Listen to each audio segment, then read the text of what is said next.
manasik haji kalian dari aku, dari Rasulullah, bukan dari orang lain. Litakhudhu anni manasikakum. Adalah kalian mengambil tata cara manasik haji kalian dari aku, dari Rasulullah sallallahu alaihi wasallam. Sebagaimana kalau kita berdakwah juga, dakwah secara umum, kita selalu menyampaikan kan seorang dai, meskipun dia tidak tahu semua sampaikan, betul, tapi yang disampaikan dari mana? Dari Nabi, balighu anni walau ayah. Anni dari Rasulullah, bukan dari pendapat kita, bukan dari ra'yu kita, bukan hawa nafsu, bukan dari orang lain. Anni balighu anni walau ayah. Sampaikan dariku, dari Rasulullah. Jadi dia harus tahu apa? Harus tahu Quran, harus tahu sunnah Nabi. Walau ayat, meskipun satu ayat. Hadis ini sahih dari Imam Bukhari. Jadi yang pertama ilmu, dia harus mengetahui. Yang kedua dakwah, dia harus mengajak umat ini ke jalan kebenaran,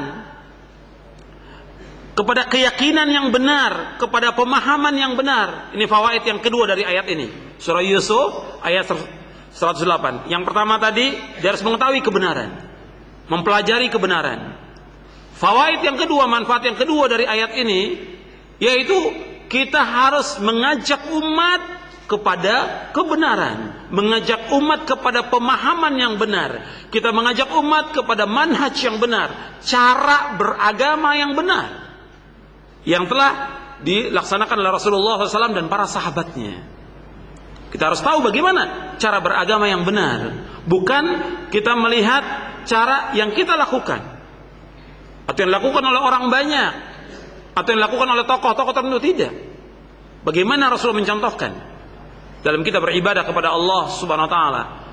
Jadi kita harus mengajak, berdakwah ini mengajak umat kepada kebenaran, kepada pemahaman yang benar. Berarti kita harus tahu tentang pemahaman yang benar. Karena apa? Karena di dalam Islam ini Rasulullah sallallahu alaihi wasallam sudah menjelaskan, Rasul yang menjelaskan, As-Sadiqul Masduq, bahwa umat ini akan terpecah menjadi berapa golongan?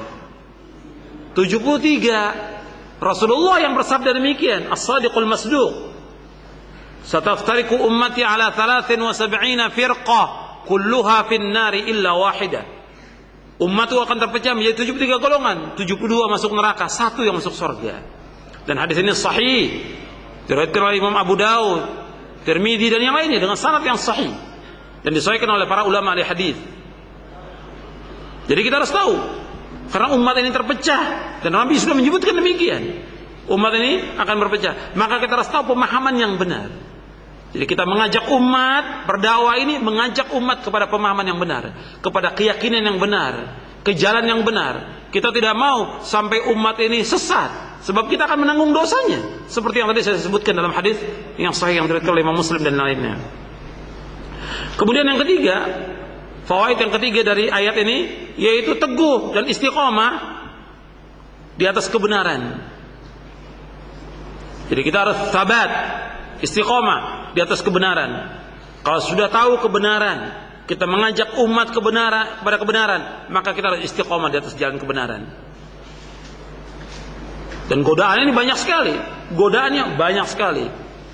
Ya, fitnah syahwat, fitnah syubuhat, dan fitnah yang lain. Makanya kita istiqomah. Fitnah syubuhat berkaitan dengan pemahaman, berkaitan dengan aliran, berkaitan dengan golongan. Kemudian fitnah syahwat berkaitan dengan harta, berkaitan dengan kedudukan, wanita, jabatan, dan yang lainnya. Ini fitnah terus memasuki hati manusia, seperti disebutkan oleh para imam tentang ini. Dan Nabi menyebutkan fitnah itu akan masuk ke dalam hati manusia. Seperti apa? Seperti tikar, seperti seutas demi seutas dari ikatan tikar itu, yang terus masuk.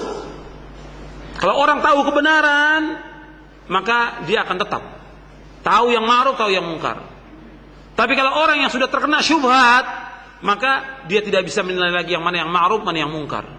Dia hanya mengikuti hawa nafsunya saja, seperti yang disebutkan dalam hadis yang sahih yang diriwayatkan oleh Imam Muslim. Jadi kata Nabi, tu'radu fitan kal hasir, udan, bahwa dibentangkan fitnah itu seperti untayan tikar itu akan masuk ke dalam hati manusia. Makanya kita betul-betul harus jaga dari fitnah ini dan kita teguh istiqamah. Maka doa yang terbanyak yang Nabi berdoa, ya muqallibal qulub, tsabbit qalbi ala dinik. Wahai Allah yang bolak-balikan hati, tetapkan hatiku atas agamamu.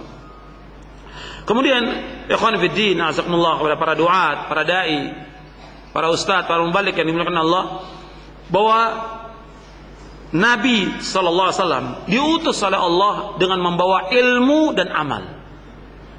Perhatikan, Nabi diutus oleh Allah dengan membawa ilmu dan amal. Dasarnya apa? Yaitu dasarnya firman Allah dalam surah Al-Fatih. Allah berfirman dalam surah Al-Fatih ayat 28, "Huwallazi arsala rasulahu bil huda wa dinil haqq liyudhhirahu 'ala ad-dini kullihi wa kafa billahi syahida."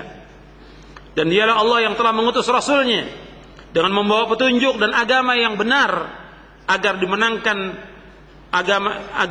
agama ini terhadap semua agama. Dan cukuplah Allah sebagai saksi. Ayat ini terdapat dalam surah At-Taubah, terdapat dalam surah Al-Fatah, dan terdapat juga dalam surah As-Saff. Yang dimaksud dengan Al-Huda, petunjuk, yaitu ilmu yang bermanfaat, al-ilmu nafi'. Yang dimaksud dengan Al-Huda, petunjuk, al-ilmu nafi'. Dan yang dimaksud dengan dinul haq, agama yang benar, al-amal salih. Ini dijelaskan oleh Al-Imam Ibnu Qayyim. Kemudian dijelaskan juga oleh Syekh Abdurrahman bin Nasir As-Sa'di dalam tafsirnya Taisir Karimur Rahman fi Tafsir Kalamil Mannan. Kata beliau begini, bahwa Allah Subhanahu wa taala mengutus Nabi Muhammad SAW untuk menjelaskan kebenaran dari kebatilan, menjelaskan tentang nama-nama Allah dan sifat-sifatnya, perbuatan-perbuatannya, hukum-hukum dan berita yang datang darinya, memerintahkan semua yang bermanfaat untuk hati, ruh dan jasad. Beliau memerintahkan untuk mengikhlaskan ibadah semata-mata karena Allah, mencintainya, berakhlak dengan akhlak yang mulia, beramal saleh, beradab dengan adab yang bermanfaat. Beliau SAW melarang perbuatan syirik, perilaku dan akhlak yang buruk yang berbahaya untuk hati, badan, dunia dan akhirat. Ini disebutkan oleh Syekh Abdurrahman bin Nasir As-Sa'di rahimahullah dalam tafsirnya Taisir Karimur Rahman fi Tafsir Kalamil Mannan, ketika menafsirkan ayat ini. Kemudian ikhwan fillah, a'azakumullah, ilmu ini merupakan dasar sebelum kita beramal, sebelum kita berbuat, sebelum kita berkata, ilmu dulu. Jangan kita mempunyai pedoman yang penting kita dakwah, yang penting kita ceramah, harus ada ilmu. Tidak boleh kita ceramah atau kita dakwah kalau kita tidak berilmu. Allah SWT dalam Al-Quran berfirman dalam surah Muhammad ayat 19, surah 47 ayat 19, fa'lam annahu la ilaha illallah. Fa'lam annahu la ilaha illallah. Hendaklah kamu mengetahui bahwa tidak ilah yang berhak diibadahkan hanya Allah. Apa kata Imam Bukhari? Imam Bukhari mengatakan dalam kitab sahihnya di Kitabul Ilmi, apa kata Imam Bukhari? Fabada'a bil ilmi qabla al qawli wal amal. Allah memulai dalam ayat ini bil ilmi, dengan ilmu, qabla al qawli wal amal, sebelum berkata dan sebelum berbuat. Jadi kita harus berilmu dulu, mensenjatai diri kita dengan ilmu sebelum kita berkata dan sebelum kita berbuat. Fabada'a, kata Imam Bukhari dalam sahihnya di Kitabul Ilmi di juz yang pertama, antum bisa lihat, fabada'a bil ilmi qabla al qawli wal amal. Allah memulai dalam ayat ini yaitu dengan ilmu sebelum berkata dan sebelum berbuat. Kemudian ikhwan fillah, azakumullah, nah sekarang kita wajib untuk talabul ilmi. Menuntut ilmu wajib, dan kita sudah tahu dan mungkin antum sudah sering sampaikan bahwa talabul ilmi faridatun ala kulli muslimin. Menuntut ilmu itu wajib atas setiap muslim. Nah sekarang kita juga harus menuntut ilmu, bukan kalau sudah menjadi dai, menjadi mubaligh, menjadi ustadz, nggak perlu belajar lagi. Justru kita tambah terus untuk menuntut ilmu, tambah belajar kita talabul ilmi. Kita menyampaikan, kita juga harus belajar.